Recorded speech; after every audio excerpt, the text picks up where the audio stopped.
Hello, everybody, and welcome to another episode of Moving into the Future. Today, we are joined by Kristen Fortino from OnePoint Real Estate Group. Kristen is the founder of OnePoint Real Estate Group, which has been around for 1 year, and she has been in the real estate industry for 5 years, focusing primarily on New York City and New Jersey. And today, we're going to have a conversation on the New York City market and what we've been seeing since the start of the pandemic up until now. Kristen, thank you for joining us today. Thank you for having me. Yeah, this is exciting. We focus primarily on the commercial and corporate real estate, and, to have a conversation about the residential market, I think is going to be very important and very interesting to our listeners. So, let's get right to it. What have you been seeing out there? Because at the beginning of the pandemic, it was mostly people, getting out of the city and flocking towards the suburbs. And now that we're, about 18 months removed from that time, what have you been seeing recently in the city?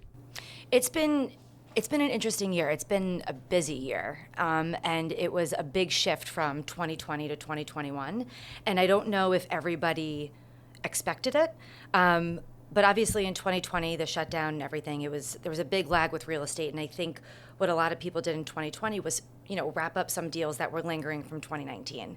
And now in 2021, what we're seeing is more and more people are coming back, more interested in, some potential deals that are still out there. And it's been incredible. The 2 bedrooms and up anywhere in the city have been flying off the shelves, which is awesome.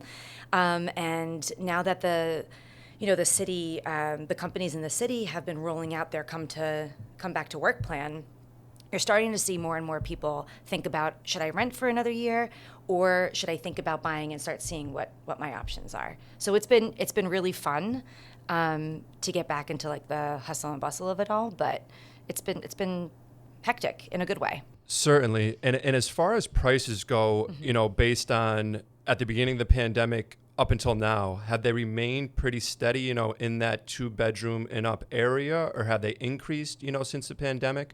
What does that look like, because of the buying opportunities? It's definitely increased since the pandemic. When we were in the thick of the pandemic, felt like, for me in particular, I felt like pricing was a little all over the place because you still had inventory that was on the market from the year before.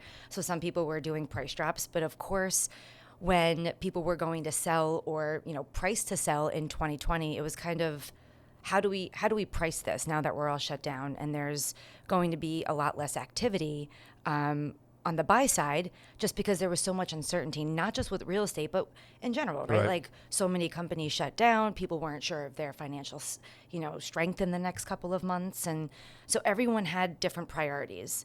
But pricing right now, I would say, is definitely up from 2020. And depending on, the real estate asset and where you're at in the city, you can definitely find deals that, maybe weren't as much of a discount as they were in 2020, but not affordable. What's the word I'm looking for? More fair and appropriate. Yeah, there you go. I was going to say reasonable. Yeah.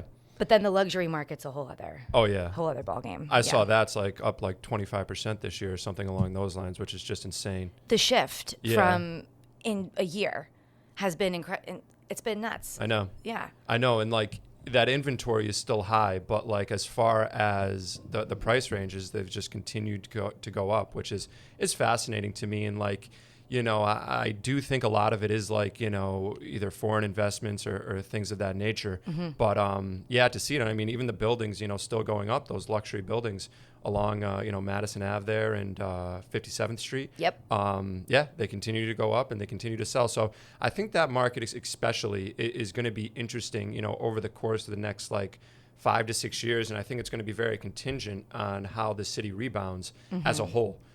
Because especially in my world with commercial real estate and moving and office space, how these companies with New York City being a headquarter market, is it still going to be that lucrative headquarter market where you see, C-level executives and VPs living here? Or is that going to trend more south, to Florida? It's going to be fascinating. I do believe it will maintain and we will certainly see that those people up here, I think once they get a taste of like hurricane season in Florida, they're going to be like, this isn't for me. Right. I'm coming north. Yeah, exactly. Exactly. So that'll be fascinating. But like, you mentioned it too, as far as home buyers and going through the process, with the banks as a whole, what was that process like? Because I know a lot of them did have to change their requirements. I mean, and correct me if I'm wrong, but like pre-pandemic, people could put down like 5 to 10% for a home in some cases. And like once the pandemic hit, that shot up, back towards like 20 and 25%, which was, more typical throughout. Is that true? Depends on the real estate asset. So for condos and co-ops, it's a little different in the city just because co-ops they have their bylaws and typically you can't put down less than 20%. Okay. And that's just for the building standard.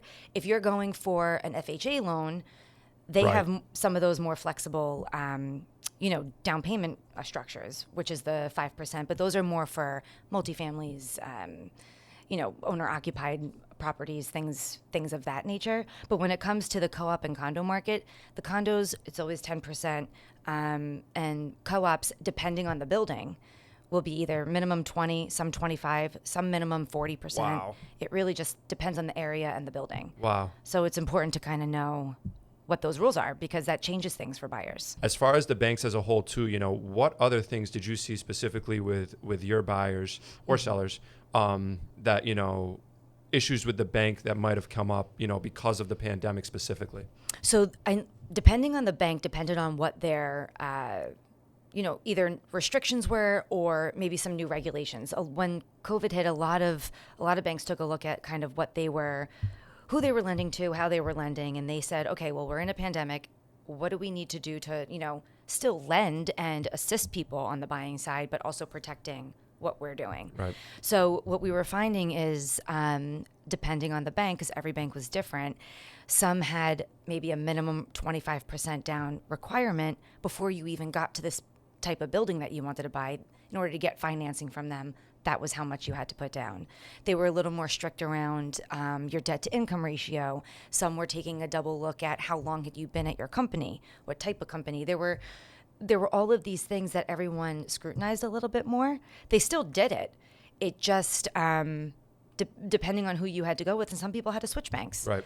And that's okay because, buyers, I tell them all the time, rates are relatively the same among the banks, but depending on who you bank with and maybe how many assets you have with them and this, that, and the other thing, you have opportunities to explore other options. And, of course, one thing that did happen, not with a buyer of mine, and I know we're going to get into just some investment properties, but one of my tenants was actually looking to purchase his first home, and then he ended up getting furloughed, and he could no longer qualify for the financing. So, of course, that happened to so many people as well, which is really unfortunate. But that was kind of what we were seeing a little bit in the pandemic. Yeah, and that actually kind of leads into my next question. Who was buying, during the pandemic and not even during the pandemic, but like up until now, was it a lot of people within the city, looking for new properties in the city, either a second home like you were talking about, or, just looking for an upgrade, even a downgrade, based on the pandemic? Or was it people outside of even New York, coming into the city? What type of, buyers were you working with specifically in the last, 18 months and up until now? It's been a bit of a mixed bag. I had some investors who were in Brooklyn who had purchased their 2 to 3 families, and they were holding on to those for quite some time, and they even lived in them for a bit, but then they had moved out and just held on to them as assets. And then Brooklyn during the pandemic, because people wanted more space and a little bit of backyard and maybe more of a suburb feel, but didn't want to leave, New York in general. Brooklyn, a lot of people were flocking to Brooklyn. So they took that as an opportunity to say, maybe it's our time to pull our money out of New York, since so many people are looking there. And so I worked with people like that. I did work with a lot of first-time home buyers looking to explore, some of the discounted prices in New York. So we were looking at that. But again, everything kind of fell back on how financially comfortable were people moving forward with purchasing a large asset like that. Because the truth is, like, real estate's one of the largest if not the largest thing most people will buy in their lifetime. Right. And you have to, it's a risk. It's a great risk, but it's a risk. And so people have to be careful. Yeah. And especially first-time home buyers, like, I think that's one of the important things that they need to be aware of, and you help them with is, not being like house poor and Right. Right. going through that process. What is it like for a first-time home buyer, and how do you help them navigate that market, for the first time? What are some things that, you do with them specifically to help make their home buying process a little bit easier, considering it's the first time? Yeah, and it's always the most overwhelming. When it's the first time, it's Certainly. the most overwhelming, right? Because you're not used to the process. You're not sometimes sure where to start. So the first thing I always do is we get on a call or we meet in person, depending on everyone's comfort level. And we just talk through everything. They get to meet me, they get to see who I am and put a face to the name. We talk through what are they specifically looking for? Have they been pre-approved? What neighborhoods are they looking in? We kind of run through the wants, the needs, the must-haves, all of that. And I explain to them what working with me is like, how I work. I'm not a pushy person. I'm not somebody who is trying to overwhelm anybody. I want them to know that I'm there. I'm in their corner. And, I have their best interest. So the whole point of working with me is so that I can do the back end due diligence and make sure that the asset that you're buying is in fact, as bulletproof as we can possibly make it. And then I always go through the numbers. I've had clients where I've sat down with them sometimes for an hour or two just to go through budgeting Right. on their first time home buying. And believe it or not, sometimes after even talking to them for a little bit, we've gotten through all of the nuts and bolts. And at the end, we were just like, maybe this is not the right time. Right. And I'm there for that too. That's the whole point of working with somebody like myself. And I've done it a couple of times. And I think that having that experience and knowing kind of the blips that come Right. along the way, you can try to help move those along and make them a little easier for first-time home buyers and tell them what to expect. Yeah, You know? absolutely. Because like the last thing you want to happen is to go through the whole process to find a home that you love, and then you get to the banks or you get to the closing process and you realize like this just simply isn't possible right now, and that's debilitating.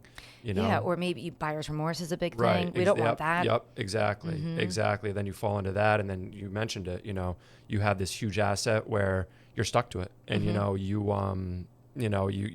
can't get out of it, at least for a couple of years, and that can certainly again cause a lot of issues. So it's certainly good to know that when people come to you, you're not just trying to cut the deal. You're really looking out for their best interest and what you can do for them. Yeah. And as far as like first-time home buyers, once they find that property that they do like, they've gone through everything that you talked about with the financials, and they can start looking, because even finding a home can take like Long 18 time. months. Yeah, a long time.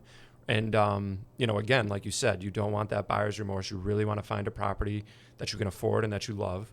And from the time that you find that home, how long does it take from there to really get the keys and make it yours? Yeah. So there's so many moving parts at that point, but let's just say you're financing the deal, right? A lot has to, we need a lot of details and documents from the bank in order to close, especially if you're a co-op. I always say a minimum of 3 months, especially if you're financing.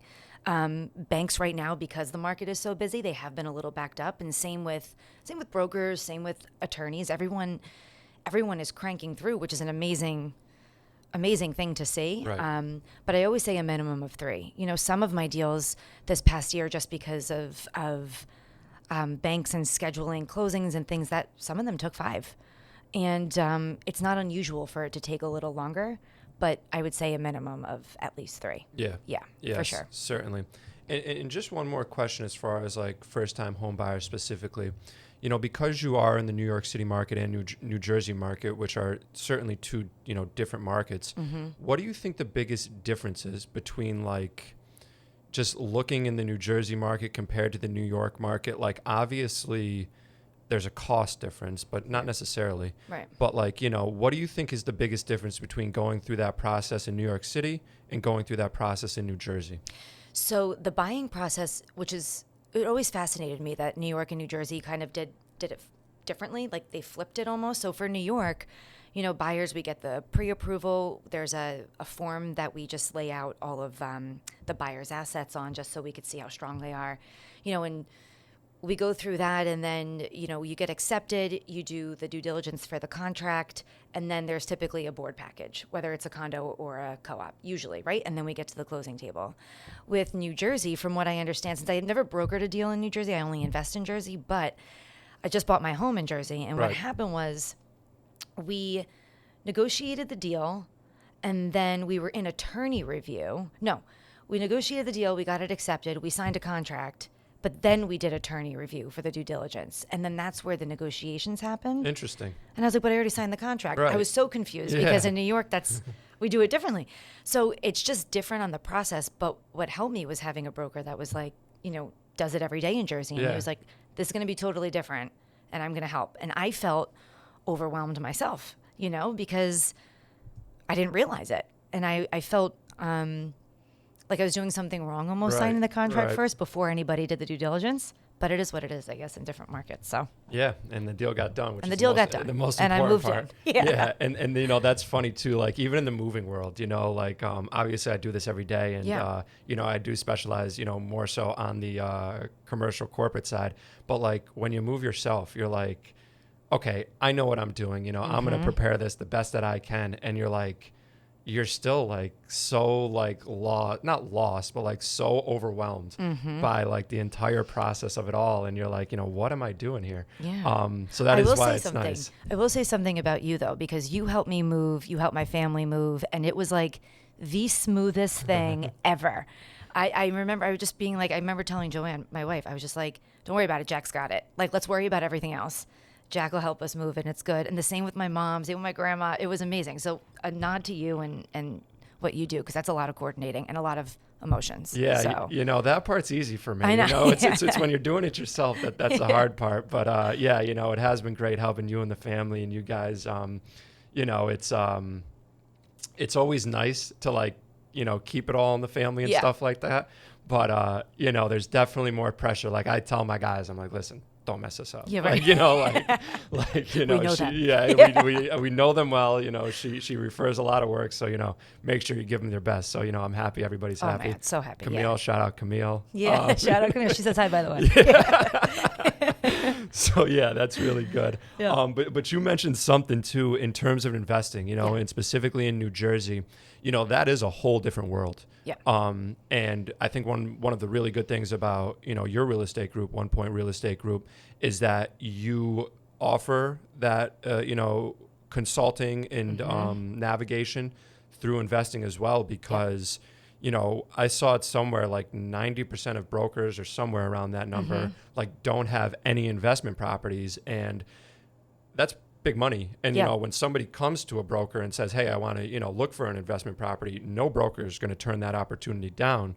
But with you, having that experience and investing in your own properties and going through that process is incredibly valuable. Yeah. So, in terms of the investment market and investing in property, what are some of the things that you look out for first? Whether it's in the asset or in the area, what are you really pinpointing through that process that makes it a good opportunity for you? Right. So every building is a little different, and I always say this too. You'll get 20 or maybe even 50 buildings passed along to you, and maybe only one is amazing, right? And it depends on the investor. It depends on their strategy. For me, it's all about, what can I do to this asset to add value to it? How much is that going to cost me? And then what is the return on the back end that I'm going to get out? How do those numbers line up for me? And I look at that asset sometimes, and if it works really, really well, my next step for me in particular is, okay, now what neighborhood is this in? Mm-hmm. Is it growing? Am I too late to it? I look at kind of like the downtown area or, the neighboring cafes. You just see certain things popping up. And for me, that's the way I look at it. But if the numbers work and I feel that it's strong, typically I'll go to the next step. And that next step is looking at, what are the violations on this property? what are some of the risks that I'm going to have to take on from the current owner that maybe they're not willing to resolve? How does that affect the asking price and my negotiation? And, when I look at all of that for myself, I do the same thing for my clients. The one thing about my company that is a little different from majority of other brokers and brokerages in the city is my family business is a zone and code consulting firm. Yep. They are my sister partner. Right. They have my back just like I have theirs. And with my clients, if we're looking at a multifamily and we think it's amazing and the numbers work out great, the next thing I do is the same thing like I just told you. Let me look at those violations. What's happening in that area in terms of zoning? What are they going to have to expect maybe in the next year or two that nobody else knows, Right. but we know because the code is changing? Yeah. There are all these things, sign-offs. They're going to have to sign something off. If they're going to do construction and gut it, what type of permit are they going to Right. need? Are they going to need a permit? How long is this going to take with the DOB? Because the city is a totally different animal. yeah. So having those resources and understanding construction and investing and then having the company behind me to say, all right, Kristen, this isn't going to be a month. This asset, you're going to have to hold on to it with the DOB and the type of work you want to do for 8 months. That affects some investors. Can you hold that asset for 8 months empty and then have time to fill it once it's done? Right. There are all those things that you have to think about. So it's a much bigger picture and bigger strategy. And every single investor is different, Yeah. the way they look at it. But that's typically how I do it. And as far as like zoning goes, you mentioned that. So like the process of rezoning an area is obviously very lucrative to an investor based on how they're going to rezone it. Right. How do they know that? Like, does somebody put in like a request with the city or the town to say we based on the area we want to rezone it to have either this number of new commercial properties or like multifamily buildings? Like, how does that work? It's a good question. I don't know how they kick it off. Like with Gowanus in particular. Gowanus was... Yeah, exactly. Right? They're building all over the place Right, in Gowanus now, right. but it was a manufacturing district not too long ago. Same with Long Island City. Yep. They were All manufacturing... warehouses, yeah. Exactly. And still some of it is. Yeah. And I don't know where it kicks off, to be honest. I don't know if the city is just like, you know what? We need This to is a rezone. good opportunity Yeah. to rezone and see if we can bring some... more value to some of these neighborhoods. I don't know how that works, but eventually, once Metropolis knows, the family company, it's kicked over to me. Yeah. And so we'll know. I'm just not sure where that line is. Yeah, and how that starts. Yeah, Which is an because interesting question, though. I it do is. wonder. Yeah. Yeah, but it is because like, what I think too through this pandemic, and I've mentioned it before on this podcast, like it's going to take massive rezoning efforts, specifically in Manhattan, for like all of these high-rise commercial buildings.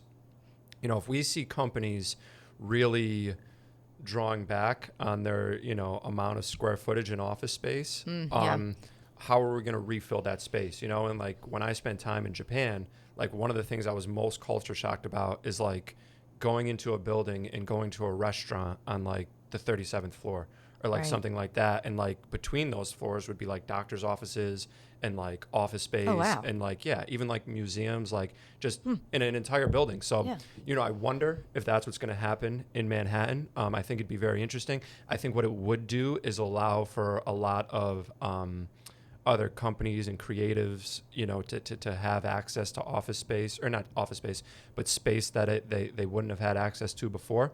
So it's fascinating in that regard. But yeah, as it pertains to investment property too, and specifically in like the New Jersey market or even outer borough markets like that, I think it's very interesting and very valuable that you kind of have that inside knowledge of it, and not so much inside, but like industry knowledge, I should say. That is unique to you and everything like that. And then when you do see an opportunity in the investment market, what is it specifically? Like you mentioned the downtown areas or the surrounding cafes. What else might it be? Like, is it a school coming up, or like a new grocery store in the area, like something like that? Is that some of the other things that you might look for? And then like if you do see that, what value does it provide to the property? You know, are we talking like 2 times here, or like, you know, something like that, you know? No, it's a good question. Schools for sure, because then families are going to be coming there. Then that families are going to want to move around the school so that they can walk their kids to schools. Cafes are a big one. Obviously, bus stops, subways, things like that. It's interesting. Sometimes just the asset for me, even if the area might be a little more residential, just makes sense. Yeah. And it just depends. But definitely like schools, cafes, grocery stores, transportation to where you have to go. Are there some bigger developments that are going to be, that have been filed? Right. That maybe some people don't know about, but maybe it's a 5-year development plan. Yeah. And they're going to buy up all of these, properties across the street. Then you have to think about, okay, that's going to be noise for me for quite some time. Can I withstand that? Because that's going to bring my property value up big time. It's all these things. I was reading this article, this was a couple of years ago, and it was a woman developer in the city who was saying that she looks at if the windows are being changed. Yeah. Which I was like, what is she talking about? But then I looked more into it and I was like, that makes so much sense. And then she was saying Starbucks when they come into areas. Yeah. Well, that's like the gentrification of areas, Yeah. like if you get a Starbucks, you get a Whole Foods, you get those things, then you're really cooking with gas. Yeah, right. But it is true. It is true. Like you see those come in, and like that is just a telltale sign that there's going to be gentrification in this neighborhood. And, there's clearly it's like the canary in the coal mine sort of thing. When you do moves, what are some of I know like you guys do moves nationally, right? Or really everywhere, right? Globally too. Do you find that people are keeping offices in the city, but maybe doing satellite offices in smaller areas? Yeah. 100%. So what they might do is, a real estate portfolio as a whole contains so much square footage, right? So what they might be doing is shrinking their square footage in Manhattan, but then dispersing it to other markets, satellite markets like a Charlotte or a Florida or, Austin, wherever. Yeah. While still maintaining their total square footage, they're just dispersing it in other areas. And it's not even just out of state, it could be in Brooklyn or like, in Long Island or New Jersey.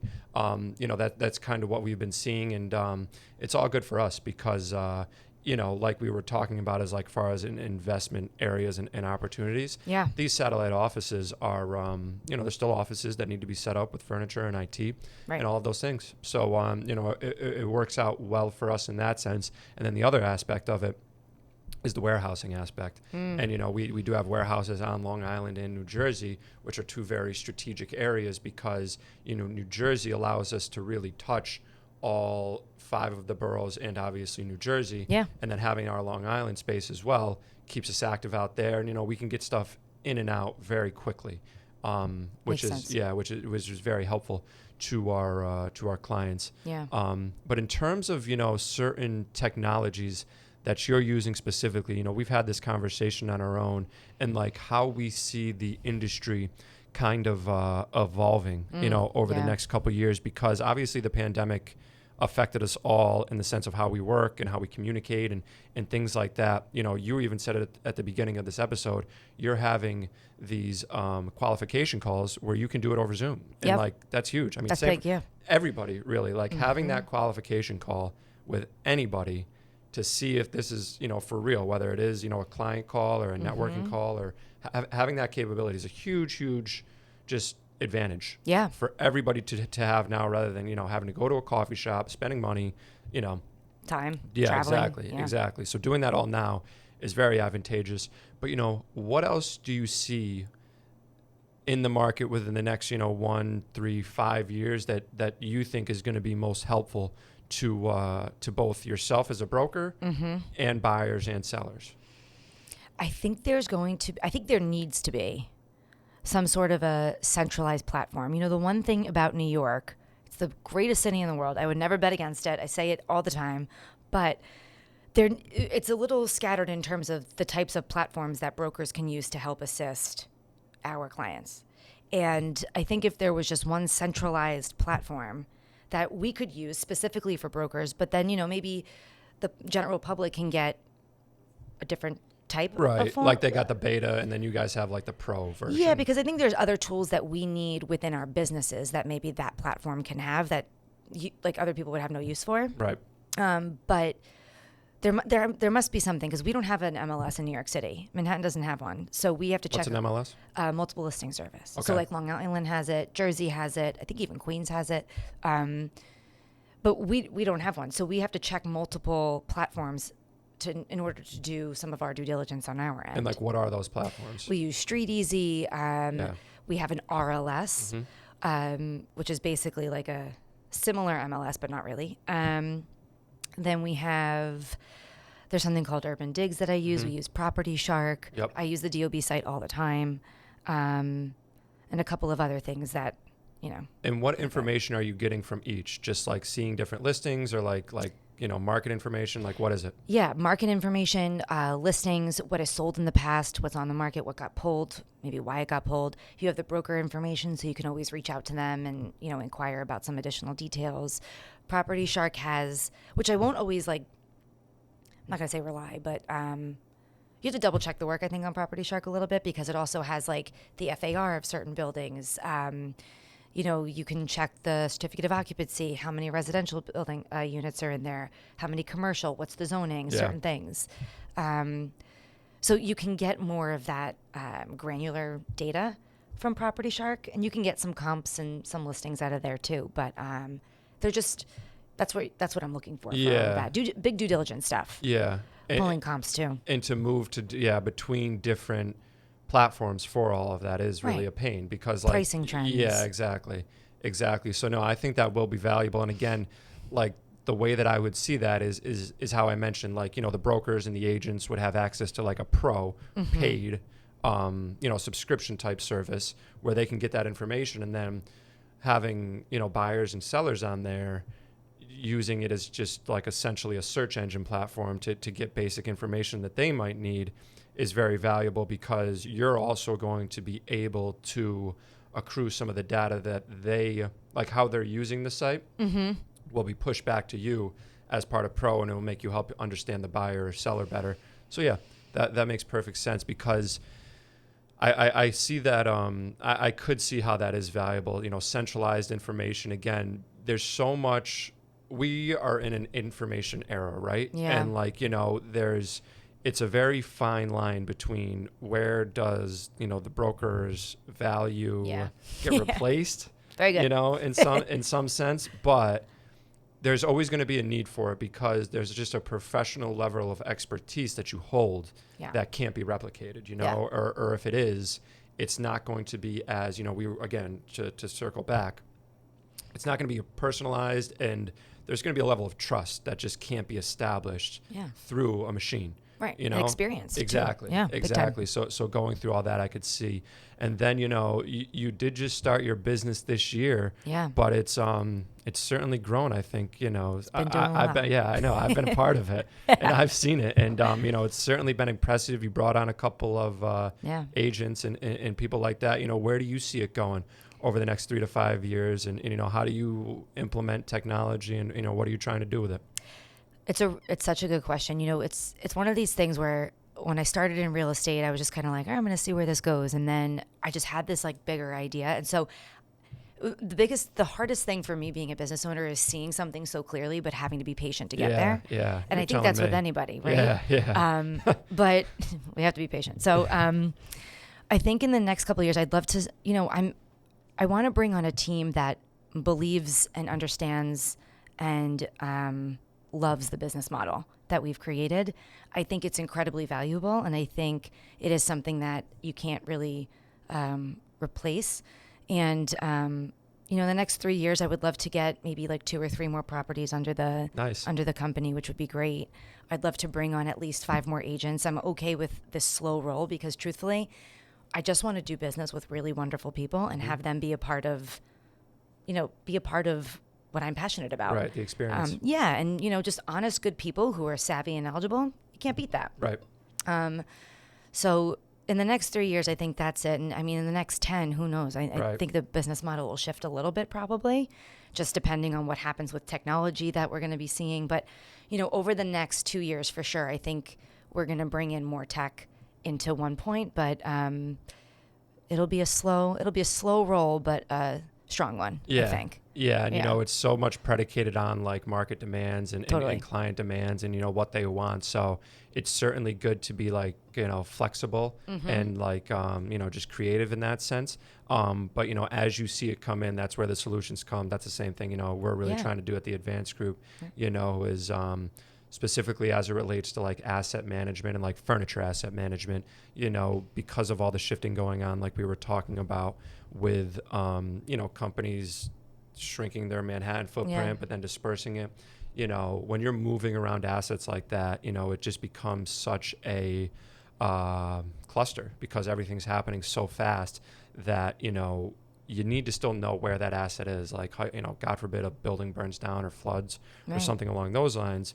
And like, you don't know exactly what assets are in there, you know, because you moved them during a pandemic when you're worrying about so many other things too. Right. Yeah. You know, it can become a real problem. So, you know, that's where I see like our industry going and our technology really amplifying over the next, you know, 3 to 5 years. But yeah, you know, it's been a good 1 year. You know, certainly knowing each other and working together. Definitely. It's really been fascinating. So, you know, thank you for coming on today. Yeah. Looking forward to doing this again. What I'd like to do is, because you know Ollie, and get you both in here and kind of talk about, you know, the market as a whole from a residential and commercial standpoint, and you know how it's all working together. Yeah, so we'll try to make that happen. Sounds good. And we look forward to that the next time. Thanks again for coming on, though, Kristen. Appreciate it. Thank you so much for having me. All right, everybody, take care. Looking forward to the next episode. Be sure to subscribe to our podcast at theadvancedgrp.com. That's theadvancedgrp.com.